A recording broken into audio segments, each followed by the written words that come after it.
Olá, bom dia para você!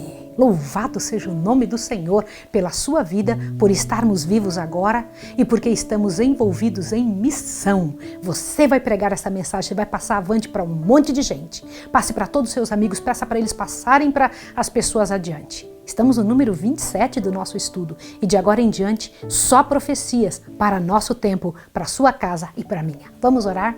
Santo Deus e amado Pai, louvado seja o teu nome por esse estudo tão bonito de hoje. Como ter paz na alma. Nos ensine, trabalhe conosco pela graça de Jesus. É em nome dele que rogamos e agradecemos. Amém. O seu programa A Tocha está começando.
Onde quer que a palavra de Deus tenha sido fielmente pregada, seguiram-se resultados que atestaram de sua origem divina.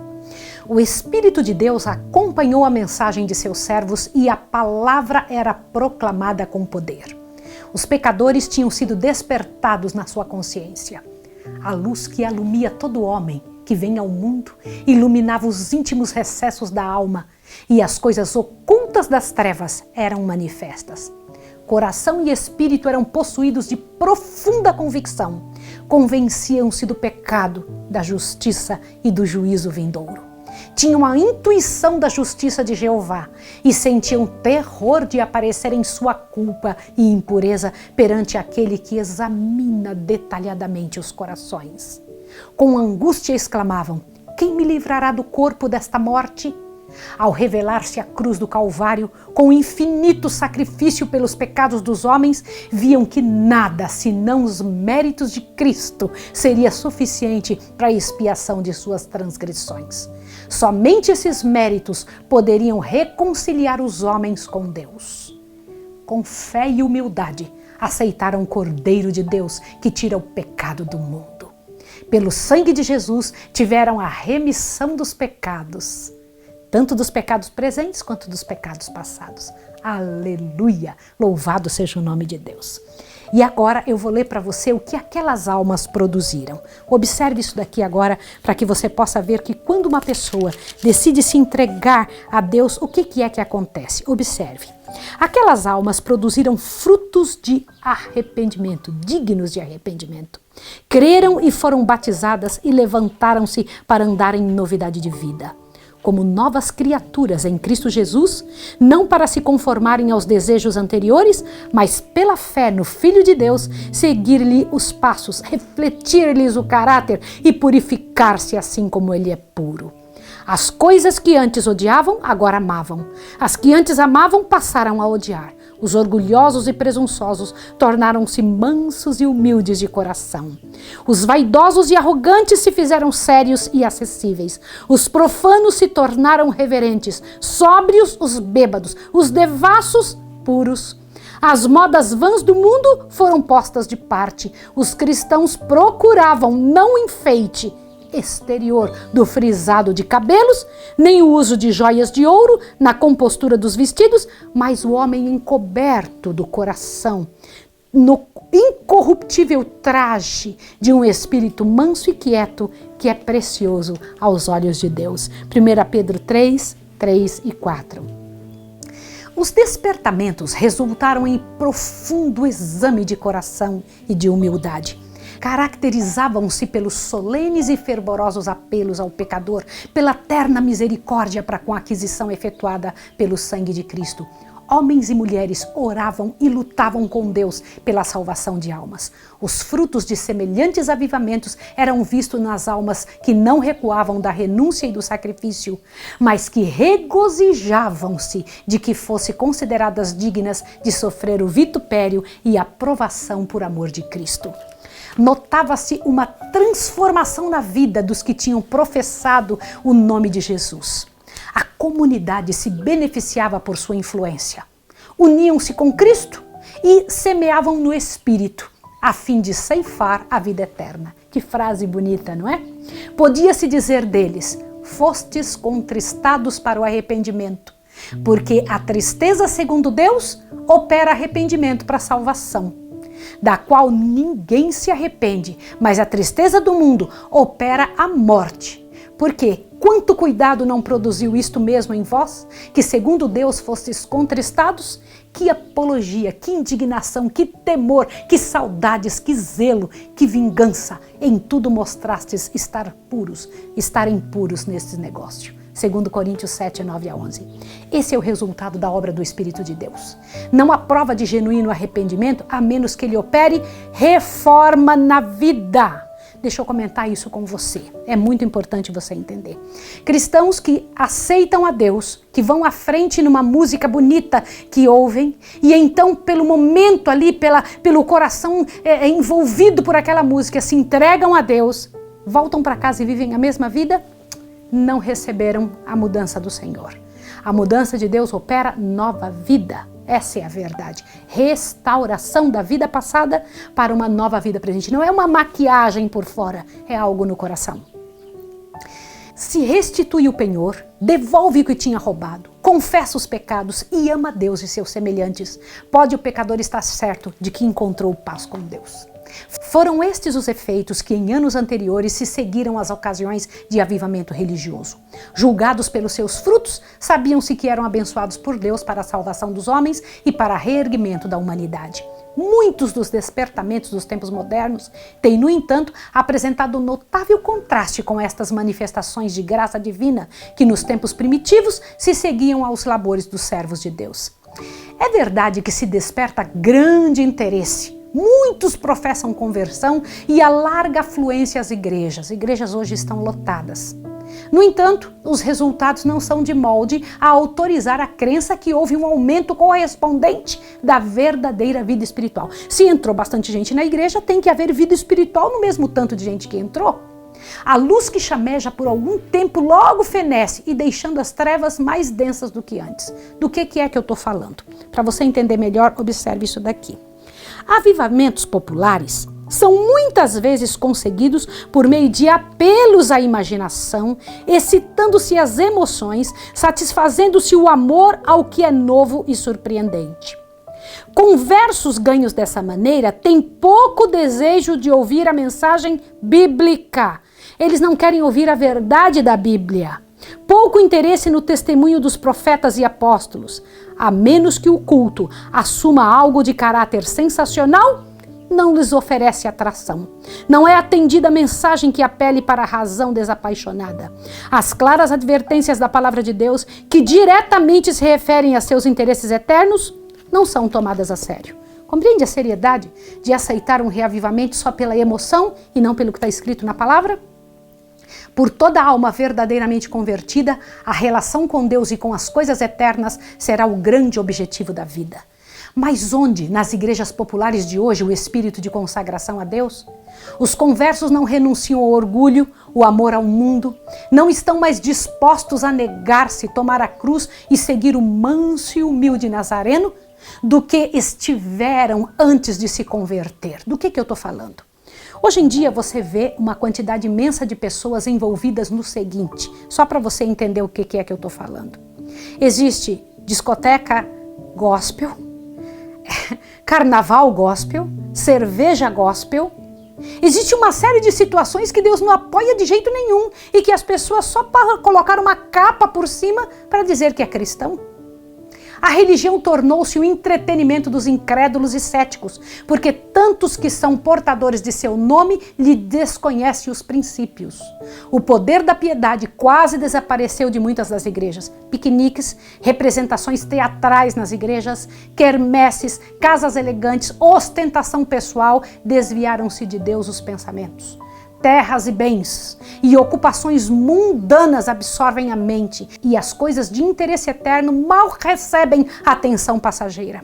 Apesar do generalizado declínio da fé e da piedade, há verdadeiros seguidores de Cristo nessas igrejas.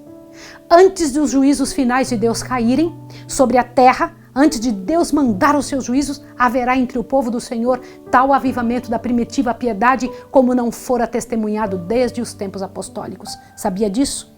O Espírito e o poder de Deus serão derramados sobre seus filhos.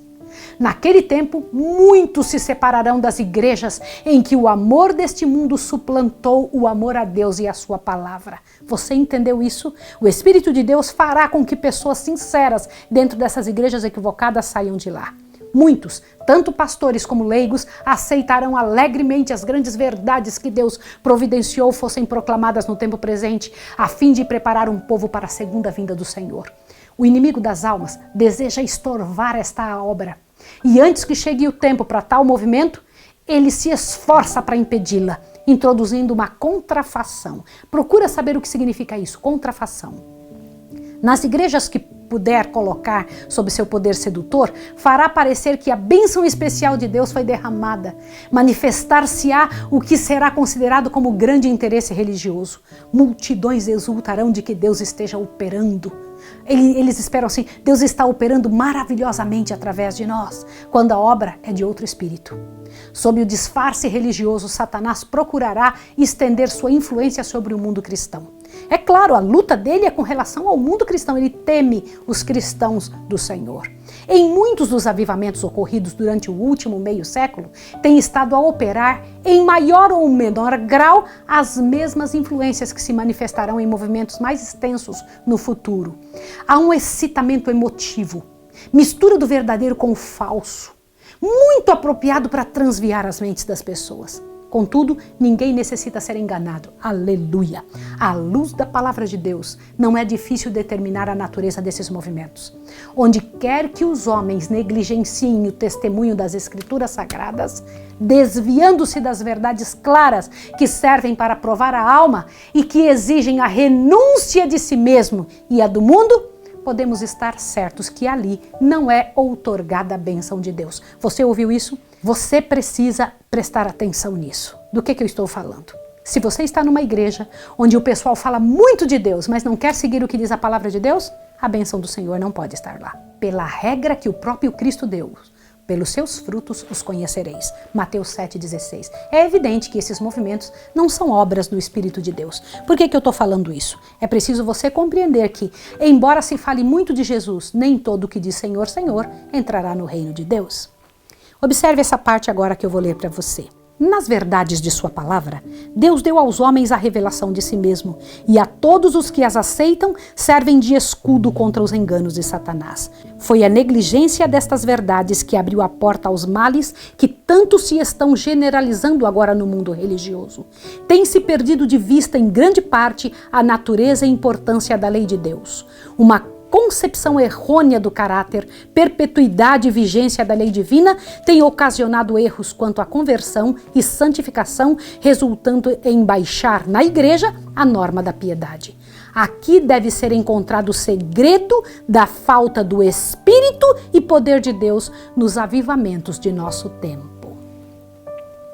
Há nas várias denominações homens eminentes por sua piedade, que reconhecem e lamentam este fato. O professor Eduardo Park, apresentando os perigos atuais da natureza religiosa, ele disse de uma forma muito acertada: fonte de perigo é a negligência, por parte do púlpito, de insistir sobre a lei divina. Nos dias passados, o púlpito era o eco da voz da consciência. Os nossos mais ilustres pregadores davam admirável majestade aos seus discursos, seguindo o exemplo do mestre e pondo em preeminência a lei, seus preceitos e ameaças. repetiam as duas grandes máximas de que a lei é a transcrição das perfeições divinas e de que o homem que não ame a lei não ama o Evangelho, pois a lei, como o Evangelho, é um espelho que reflete o verdadeiro caráter de Deus. Esse perigo leva a outro, o de não avaliar devidamente o mal do pecado e sua extensão e demérito. Em proporção com a justiça do mandamento está o erro de desobedecer-lhe. Olha que sério. Unido aos perigos já mencionados, está o de depreciar a justiça de Deus. A tendência do púlpito moderno é separar da benevolência divina a justiça divina. Reduzir a benevolência a um sentimento, em vez de exaltá-la a um princípio. Você já ouviu isso? As pessoas dizem, mas Deus é tão bom, você esquece que Deus é justo. O novo prisma teológico divide ao meio o que Deus havia juntado. É a lei divina um bem ou um mal? É um bem. Então a justiça é um bem, pois ela é uma disposição para executar a lei. Do hábito de desvalorizar a lei e a justiça divina e o alcance e demérito da desobediência humana, os homens facilmente resvalam para o hábito de depreciar a graça que proveu a expiação do pecado. Assim o Evangelho perde seu valor e a importância no espírito dos homens, não tardando estes em praticamente pôr de lado a própria Escritura Sagrada. Já percebeu? Se eu comentar com você isso de forma especial, você vai me entender. Deixa eu tentar te comentar. Não falamos sobre a seriedade da lei, não falamos sobre a seriedade de regras que Deus coloca, por isso que as pessoas não acham tão sério descumprir não só a lei, como as regras. As pessoas só obedecem se tiver alguém olhando. Observe como é nos semáforos. Se não tem ninguém olhando, a pessoa passa. Se não tiver ali uma câmera filmando, a pessoa passa. Por quê? Porque ela não entendeu quanto é sério desobedecer. Compreende isso? Ela não compreendeu obedecer a lei de Deus. Quem não obedece a lei de Deus não obedece a lei dos homens. Muitos ensinadores religiosos afirmam que Cristo, pela sua morte, aboliu a lei. E em virtude disso, estão os homens livres de suas reivindicações.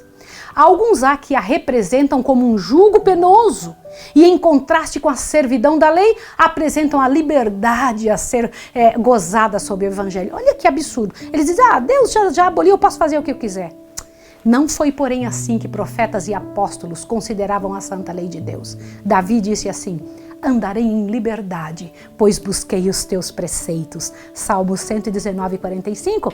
A liberdade é exatamente por não transgredir a lei. O apóstolo Tiago, que escreveu depois da morte de Cristo, refere-se ao decálogo como a lei real, a lei perfeita da liberdade, Tiago 2:8, 1:25. E o escritor de Apocalipse, meio século depois da crucifixão de Jesus, pronuncia uma bênção aos que guardam os mandamentos, para que tenham direito à árvore da vida e possam entrar na cidade pelas portas. Apocalipse 22:14. A declaração de que Cristo, por sua morte, aboliu a lei do Pai, não tem fundamento. Se tivesse sido possível mudar a lei ou pô-la de parte, não teria sido necessário que Cristo morresse para salvar o homem. Olha, isso é muito sério. Se a lei pudesse ser mudada, para que Jesus precisaria morrer? A morte de Cristo, longe de abolir a lei, prova que ela é imutável. O Filho do Homem veio para engrandecer a lei e torná-la gloriosa. Isaías 42:21. Disse Jesus, não cuideis que vim destruir a lei, até que o céu e a terra passem, nem um jota ou um tio se omitirá da lei. Mateus 5:17-18. E com relação a si próprio ele declara, deleito-me em fazer a tua vontade, ó Deus. Deus meu, sim, a tua lei está dentro do meu coração. Salmo 40, verso 8. Isso é muito bonito, não é? Isso me enche a vida e me enche o coração. Olha só. A lei de Deus, pela sua própria natureza, é imutável. É uma revelação da vontade e caráter do Criador. Deus é amor e sua lei é amor. Seus dois grandes princípios são amor a Deus e amor ao homem. O cumprimento da lei é amor, Romanos 13:10. O caráter de Deus é justiça e verdade. Essa é a natureza de sua lei, diz o salmista. Tua lei é a verdade, todos os teus mandamentos são justiça. E o apóstolo Paulo declara, a lei é santa e o mandamento santo, justo e bom. Está escrito em Romanos 7:12. Tal lei, sendo expressão do pensamento e vontade de Deus, deve ser tão duradoura como o seu próprio autor. Interessante isso, né? É a obra da conversão e santificação reconciliar os homens com Deus, pondo-os em harmonia com os princípios de sua lei. No princípio, o homem foi criado à imagem de Deus. Estava em perfeita harmonia com a natureza e com a lei de Deus. Os princípios da justiça lhe estavam escritos no coração. O pecado, porém, alienou-o do Criador. Não mais refletia a imagem divina. O coração estava em guerra com os princípios da lei de Deus. A inclinação da carne é inimizade contra Deus, pois não é sujeita à lei de Deus, nem em verdade o pode ser, Romanos 8:7. Mas Deus amou o mundo de tal maneira que deu seu Filho unigênito, para que o homem pudesse reconciliar-se com ele. Mediante os méritos de Cristo, pode aquele que se restabelecer a harmonia com o Criador. O coração deve ser renovado pela graça divina, deve receber nova vida de cima. Essa mudança é o novo nascimento, sem o que, diz Jesus, o homem não pode ver o reino de Deus. O primeiro passo na reconciliação com Deus é a convicção do pecado. Percebe isso? Uma pessoa só entende que tem pecado quando ela sabe e tem uma lei dizendo aonde ela está pecando. Pecado é o quebrantamento da lei. Pela lei vem o conhecimento do pecado, 1 João 3,4. Romanos 3,20. A fim de ver a sua culpa, o pecador deve provar o caráter próprio pela grande norma divina da justiça. É um espelho que mostra a perfeição de um viver justo, habilitando o pecador a discernir seus defeitos de caráter.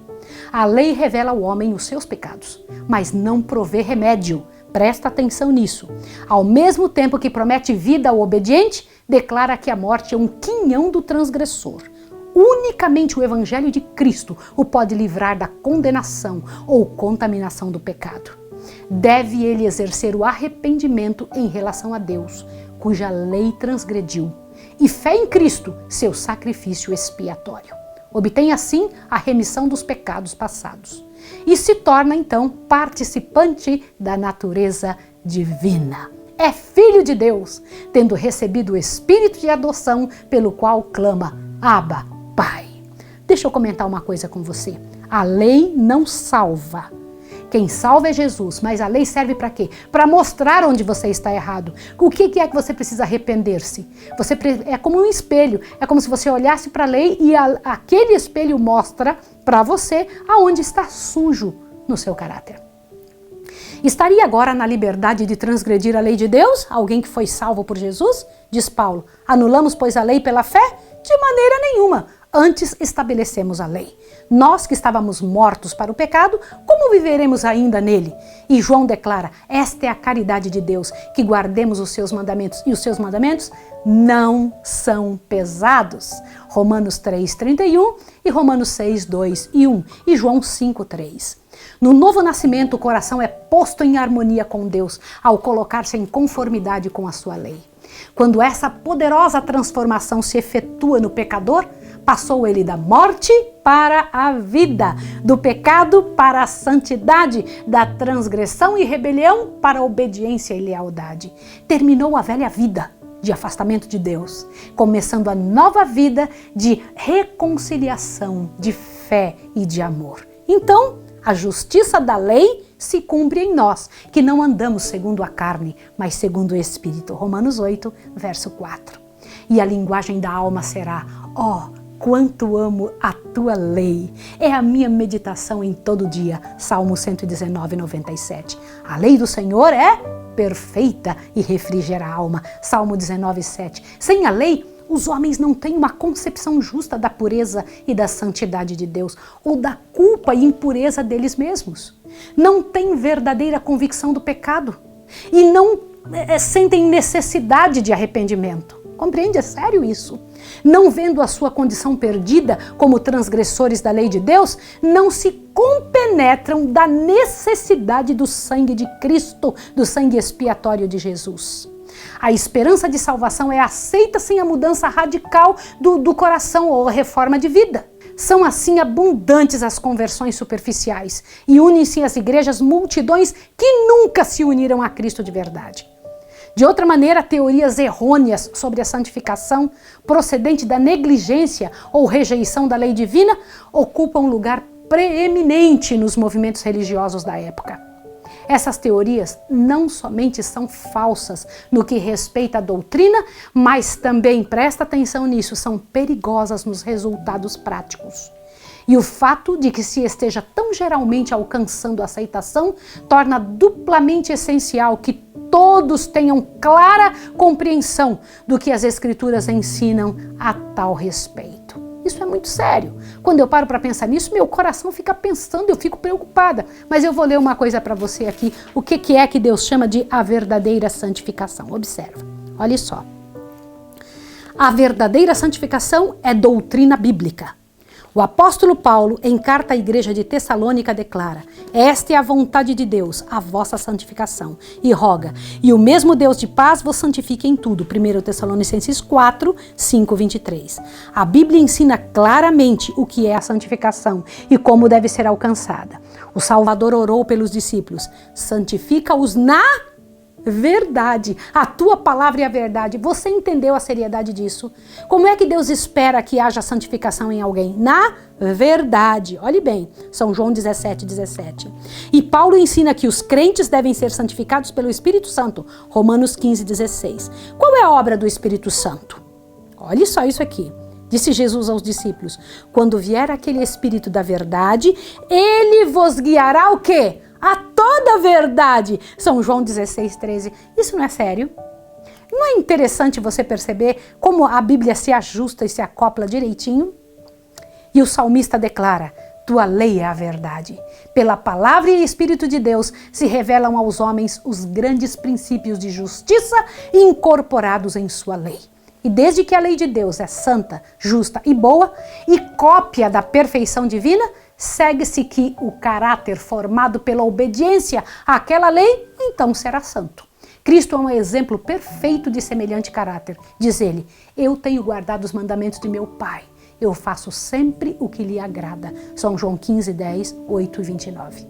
Os seguidores de Cristo devem tornar-se semelhantes a Ele. Pela graça de Deus, devem formar um caráter em harmonia com os princípios de sua santa lei. Isto é santificação bíblica. Essa obra unicamente pode ser efetuada pela fé em Cristo, pelo poder do Espírito de Deus habitando em nós. Paulo admoesta aos crentes: operai a vossa salvação com temor e tremor, porque Deus é o que opera em vós tanto querer como efetuar segundo a sua boa vontade. Filipenses 2, 12 e 13. O cristão sentirá as insinuações do pecado, mas sustentará a luta constante contra ele. Aqui é que o auxílio de Cristo é necessário. A fraqueza humana se une à força divina e a fé exclama: graças a Deus que nos dá vitória por nosso Senhor Jesus Cristo. 1 Coríntios 15, 57. Aleluia! As Escrituras claramente revelam que a obra da santificação é progressiva. Quando na conversão o pecador acha com paz com Deus, mediante o sangue expiatório, apenas iniciou a vida cristã. Deve agora aperfeiçoar-se, crescer até a medida da estatura completa de Cristo. Diz o apóstolo Paulo: uma coisa faço, e é que, esquecendo-me das coisas que para trás ficam, e avançando para as que estão diante de mim, prossigo para o alvo, pelo prêmio da soberana vocação de Deus em Cristo Jesus. Está escrito em Filipenses 3, 13 e 14. E Pedro nos apresenta os passos por que a santificação bíblica deve ser atingida. Quer aprender qual é? Olha o que ele diz: pondo nisto mesmo toda diligência, acrescentai à vossa fé virtude, a virtude ciência, a ciência temperança, a temperança paciência, a paciência piedade, a piedade amor fraternal e ao amor fraternal caridade. Porque fazendo isso, nunca, jamais tropeçareis. Segundo Pedro 1, 5 a 10. Bonito, não é? Os que experimentam a santificação bíblica manifestarão o espírito de humildade. Como Moisés, depois de contemplarem a augusta e majestosa santidade, vem a sua própria indignidade, contrastando com a pureza e excelsa perfeição do ser infinito. Aleluia! O profeta Daniel é um exemplo dessa verdadeira santificação. Seus longos anos foram cheios de nobre serviço a seu mestre. Foi um homem muito desejado do céu, Daniel 10:11. Todavia, ao invés de pretender ser puro e santo, este honrado profeta, quando pleiteava perante Deus em prol do seu povo, das pessoas que moravam com ele, identificou-se com os que positivamente eram pecadores em Israel. Olha o que ele disse: não lancemos as nossas súplicas perante a tua face, fiados em nossas justiças, mas em tuas muitas misericórdias. Que bonito ouvir isso, né? Pecamos, obramos impiamente, declarava Daniel, né? Estando eu ainda falando e orando e confessando o meu pecado e o pecado do meu povo. Olha só, olha que bonito. E quando em ocasião posterior o Filho de Deus lhe apareceu a fim de lhe dar instrução, Daniel disse assim, olha só como é que Daniel tinha um outro coração, um coração diferente. Ele disse assim: transmudou-se em mim a minha formosura em desmaio e não retive força alguma em mim. Daniel 9:18, Daniel 15:20 e Daniel 10, verso 8. Quando Jó ouviu do redemoinho a voz do Senhor, ele exclamou: por isso me abomino, me arrependo no pó e na cinza. Jó 42:6. Foi quando Isaías viu a glória do Senhor e ouviu os querubins aclamar: santo, santo, santo é o Senhor dos exércitos, que ele exclamou: ai de mim que vou perecendo. Isaías 6:3-5. O que isso te mostra? Que todo que se encontra com Deus, que é arrebatado por Deus, tem um coração humilde. Paulo foi arrebatado ao terceiro céu, ouviu coisas que não era possível ao homem proferir e falar de si mesmo. Nem o mínimo de todos os santos podia. E o amado João foi que se reclinou ao peito de Jesus e lhe contemplou a glória e caiu como morto aos pés do anjo. Lembra disso? Que coisa interessante. Não pode haver exaltação própria, jactanciosa presunção, a libertação do pecado. Por parte daqueles que andam à sombra da cruz do Calvário, sempre haverá humildade. Sentem eles que foi seu pecado causador da agonia que quebrantou o coração do Filho de Deus. E este pensamento os levará à humilhação própria. Os que mais perto vivem de Jesus, mais claramente discernem a fragilidade e pecaminosidade do ser humano. E sua única esperança está nos méritos de um Salvador crucificado e ressurgido de entre os mortos. Quando eu paro para pensar nisso, meu coração ferve, sabia? Então vamos agora ver mais um detalhezinho do que o livro diz, tá bem? A santificação que ora adquire preeminência no mundo religioso traz consigo o espírito de exaltação própria e o desrespeito pela lei de Deus, os quais a estigmatizam como estranha à religião da Sagrada Escritura. Seus defensores ensinam que a santificação é obra instantânea, pela qual, mediante a fé apenas, alcançam perfeita santidade. Crede tão somente, dizem, e a bênção será vossa. Nenhum outro esforço por parte do que a recebe se pressupõe necessário. Ao mesmo tempo, negam a autoridade da lei de Deus, insistindo em que não estão livres da obrigação de guardar os mandamentos. Mas é possível aos homens ser santos, de acordo com a vontade e caráter de Deus, sem ficar em harmonia com os princípios que são a expressão de sua natureza e vontade e que mostram que lhe é agradável? Isso é muito sério. Como alguém pode dizer que tem santidade, que está próximo do Senhor dos Exércitos, sem estar seguindo o que o próprio Senhor dos Exércitos pede? Isso é muito, muito importante. O desejo de uma religião fácil, que não exija esforço, renúncia, nem ruptura com as loucuras do mundo, tem tornado popular a doutrina da fé e da fé somente. Mas que diz a palavra de Deus? Declara o apóstolo Tiago: meus irmãos, que aproveita se alguém disser que tem fé e não tiver as obras? Porventura a fé pode salvá-lo? Mas, ó homem vão, queres tu saber que a fé sem as obras é morta? Porventura o nosso pai Abraão não foi justificado pelas obras quando ofereceu sobre o altar o seu filho Isaque? Bem vês que a fé cooperou com as obras e que pelas obras é que foi aperfeiçoada. Vedes então que o homem é justificado pelas obras e não somente pela fé. Tiago 2:14-24. As pessoas dizem assim: eu sou salvo pela fé. Ué, sou salvo pela lei. Outros dizem: você é salvo pela lei. Não é assim. Nós somos salvos por Jesus, mas para provar que somos salvos, temos que ter obras correspondentes. O testemunho da palavra de Deus é contra essa doutrina perigosa de fé sem obras. Não é fé pretender o favor do céu sem cumprir as condições necessárias para que a graça seja concedida. É presunção, pois, que a fé genuína se fundamenta nas promessas e disposições das Escrituras. Ninguém se engane com a crença de que pode tornar-se santo enquanto voluntariamente transgride um dos mandamentos de Deus. O cometer o pecado conhecido faz silenciar a voz testemunhadora do Espírito e separa a alma de Deus. Pecado é o quebrantamento da lei, e qualquer que peca, transgride a lei, não o viu nem o conheceu. 1 João 3,6.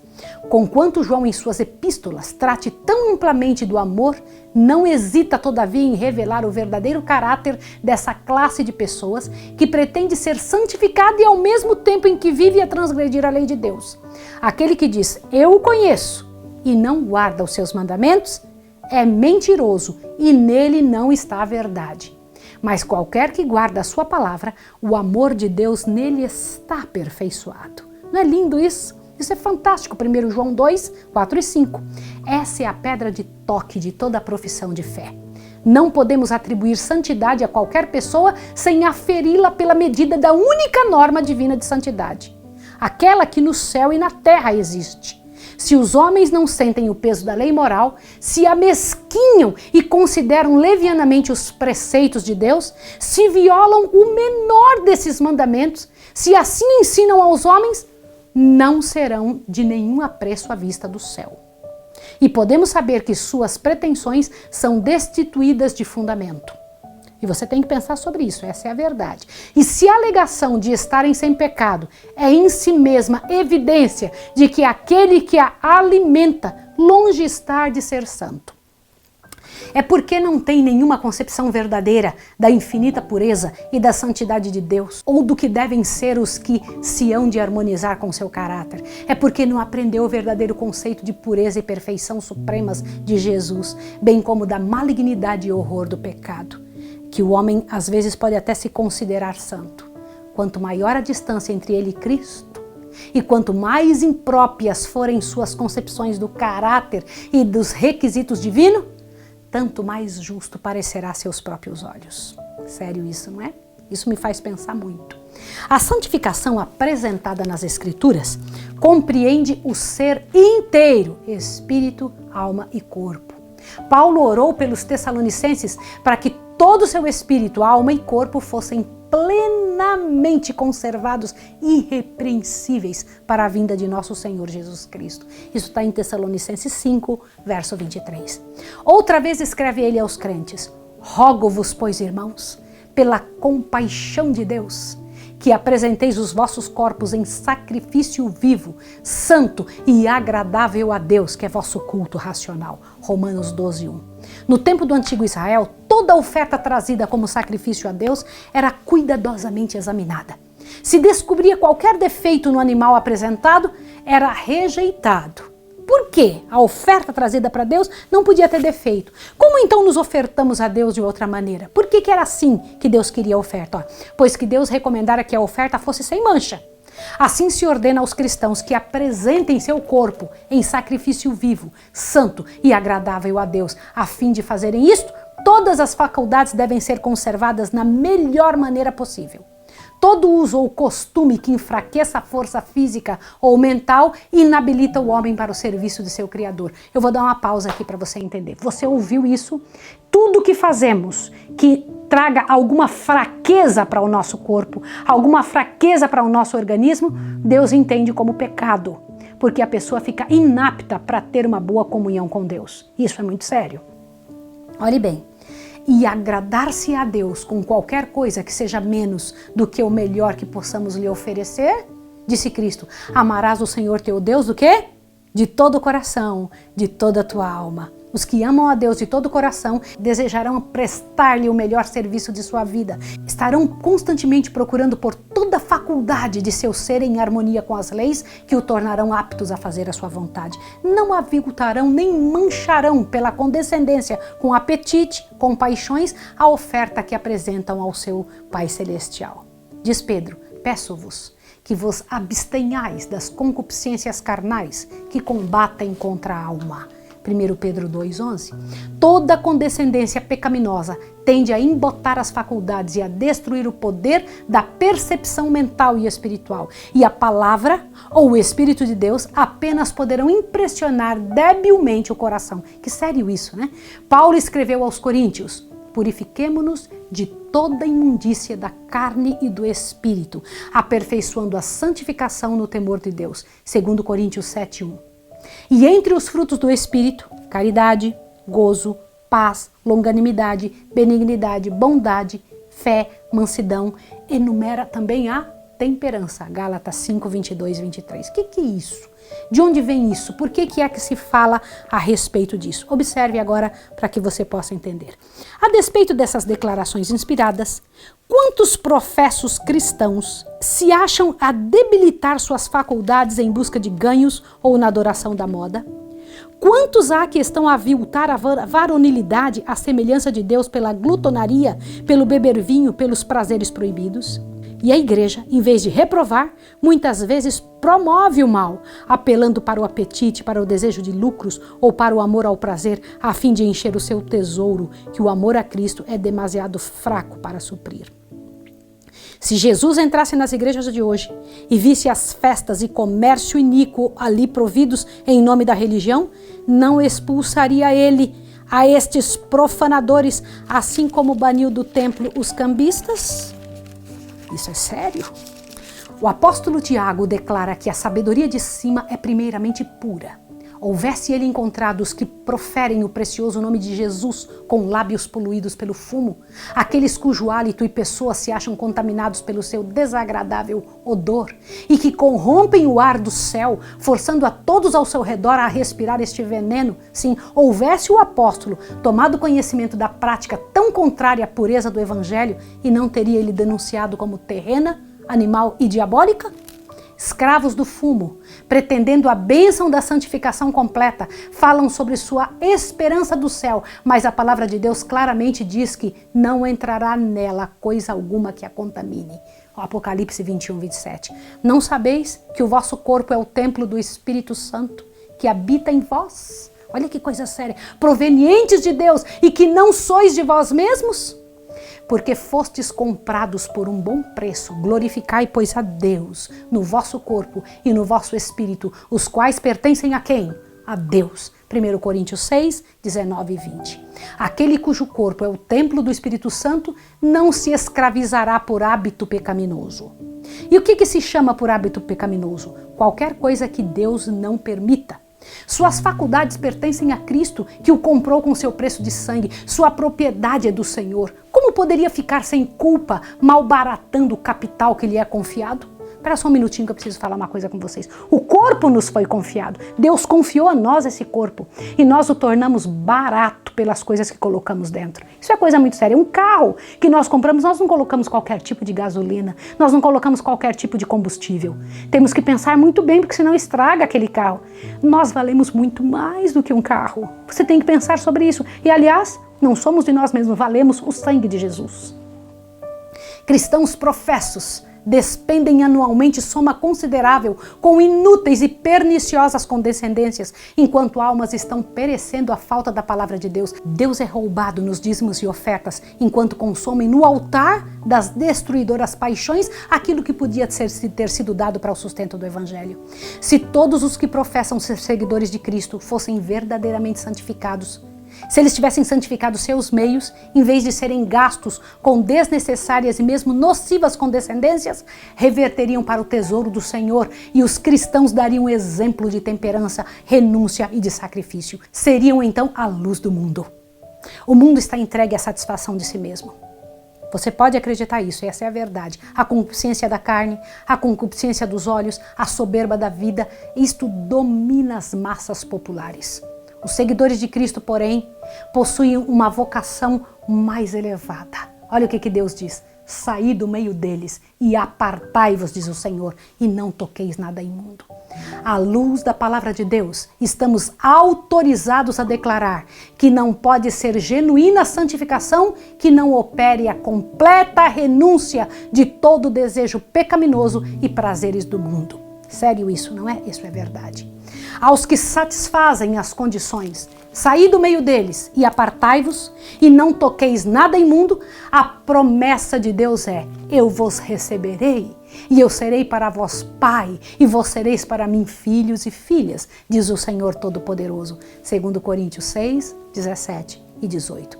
Irmãos, é privilégio e dever de todo cristão ter uma experiência rica e abundante nas coisas de Deus. Eu sou a luz do mundo, disse Jesus. Aquele que me segue não andará em trevas, mas terá a luz da vida. São João 8,12. A vereda dos justos é como? É como a luz da aurora, que vai brilhando mais e mais até ser o dia perfeito. Provérbios 4,18. Cada passo de fé e de obediência leva a alma em uma relação mais íntima com a luz do mundo, em quem não há trevas nenhuma. Os brilhantes raios do sol da justiça resplandecem sobre os servos de Deus e devem estes refletir os seus raios. Assim como as estrelas nos falam de uma grande luz no céu, com cuja glória refulgem, assim também os cristãos devem tornar manifesto que há no trono do universo um Deus cujo caráter é digno de louvor e imitação. Os filhos de Deus devem ser a luz de Deus aqui na terra. As graças de seu Espírito, a pureza e a santidade de seu caráter manifestar-se-ão em suas testemunhas. Eu acho isso tremendo. Paulo, em sua carta aos Colossenses, apresenta as ricas bênçãos concedidas aos filhos de Deus. Ele diz: não cessemos de orar por vós e de pedir que sejam cheios do conhecimento de sua vontade, em toda sabedoria e inteligência espiritual, para que possais andar dignamente diante do Senhor, agradando-lhe em tudo, frutificando em toda boa obra e crescendo no conhecimento de Deus. Aleluia, corroborados em toda fortaleza, segundo a força de sua glória, em toda paciência e longanimidade com gozo. Colossenses 1, 9 a 11. Quando eu paro para pensar nisso, eu vou ler o último texto para você, de que o Paulo escreve novamente. Olha o que ele diz. Outra vez escreve acerca do seu desejo de que os irmãos de Éfeso chegassem a compreender a altura do privilégio do cristão. Abre perante eles, na linguagem mais compreensiva, o poder e conhecimento maravilhosos que podiam possuir como filhos e filhas do Altíssimo. A eles tocavam o serem colaboradores com poder pelo seu espírito no homem interior, arraigados e fundamentados em amor, compreender com todos os santos qual seja a largura, o comprimento, a altura e a profundidade, e conhecer o amor de Cristo, que excede todo o entendimento.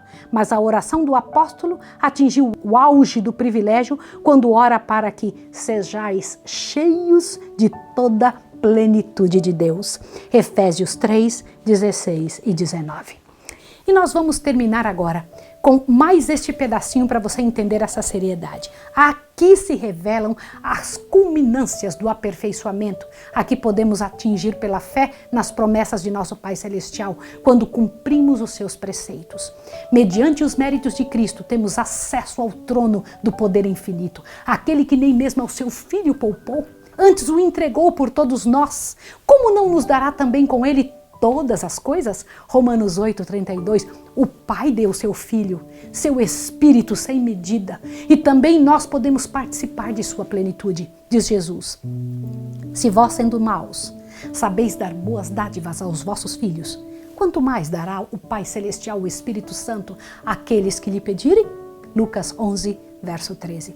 Se pedirdes alguma coisa em meu nome, eu farei. Pedi e recebereis, para que o vosso gozo se cumpra. São João 14, 14 e São João 16, 24. Posto que a vida do cristão deve ser caracterizada pela humildade, não deveria assinalar-se pela tristeza e depreciação de si mesmo. É privilégio de cada um viver de tal maneira que Deus o aprove e também possa abençoá-lo. Não é da vontade de nosso Pai Celeste que sempre estejamos sobre condenação e sobre trevas. O andar cabisbaixo, com o coração cheio de preocupações, não constitui prova de verdadeira humildade. podemos ir a Jesus e ser purificados, permanecendo diante da lei sem opróbrio e sem remorsos. Nenhuma condenação há. Quando diz nenhuma, é nenhuma. Nenhuma condenação há para os que estão em Cristo Jesus, que não andam segundo a carne, mas segundo o Espírito. Romanos 8:1. Por meio de Jesus, os decaídos filhos de Adão se tornam filhos de Deus. Assim, o que santifica, como os que são santificados, são todos de um, por cuja causa não se envergonha de lhes chamar irmãos. Hebreus 2:11. A vida cristã deve ser de fé, vitória e alegria em Deus. Todo que é nascido de Deus vence o mundo. E essa é a vitória que vence o mundo, a nossa fé. 1 João 5:4. Com acerto diz Neemias, servo de Deus, a alegria do Senhor é a vossa força. Neemias 8:10. E Paulo diz, regozijai-vos sempre no Senhor. Outra vez digo, regozijai-vos sempre, orai sem cessar. Em tudo dai graças, porque esta é a vontade de Deus em Cristo Jesus para convosco. Filipenses 4 e 1 Tessalonicenses 5, 16 e 18. São estes os frutos da conversão e santificação bíblica. E é porque os grandes princípios da justiça apresentados na lei de Deus são com toda indiferença considerados pelo mundo cristão que esses frutos são tão raramente testemunhados. É por isso que tão pouco se manifesta dessa profunda e estável obra do Espírito de Deus, a qual assinalava os avivamentos em anos anteriores. As pessoas não têm mais obras correspondentes, quase não se vê o Espírito de Deus trabalhando por elas. É ao contemplar que somos transformados. E negligenciando os preceitos sagrados, nos quais Deus revelou aos homens a perfeição e santidade de seu próprio caráter, e atraindo o espírito do povo aos ensinos e teorias humanos, que dia estranho poderá haver no consequente declínio na viva piedade da igreja? Diz o Senhor, a mim me deixaram um manancial de água vivas e cavaram cisternas rotas que não retêm águas. Jeremias 2, verso 13. Bem-aventurado o varão que não anda segundo o conselho de quem? Dos ímpios. Antes tem o seu prazer na lei do Senhor, e na sua lei medita de dia e de noite, pois será como a árvore plantada junto a ribeiros de águas, a qual dá o seu fruto na estação própria, e cujas folhas não caem, e tudo quanto fizer, prosperará. Salmo 1, de 1 a 3. É somente à medida que se restabeleça a lei de Deus na sua posição exata que poderá haver avivamento da primitiva fé e da piedade entre seu povo professo. Assim diz o Senhor, ponde-vos nos caminhos e vede, e perguntai pelas veredas antigas qual é o bom caminho, e andai por ele, e achareis descanso para a vossa alma. Jeremias 6, verso 16. Grandioso, não é? Não mudou algo na sua cabeça hoje ao estudar isso? A lei de Deus tem que ser exaltada porque é a revelação de seu próprio caráter. E você, sendo cristão, deve exaltá-la também em seu comportamento. Vamos orar juntos? Querido Deus e amado Pai, louvado seja o Teu nome, porque o Senhor nos deixou algo que pode nos mostrar onde estamos errados, para que possamos ir ao Senhor e pedir auxílio e fé. Abençoa-nos agora e a essa pessoa também. Ajuda-nos a ter a visão do céu, dá-nos o Teu Espírito e que venhamos a rejeitar as coisas que nos têm separado de Ti. Em nome de Jesus. Amém. Deus abençoe você e até amanhã, quando vamos estudar juntos, então, o grande juízo investigativo. O que é isso? Vamos estudar juntos. Até amanhã.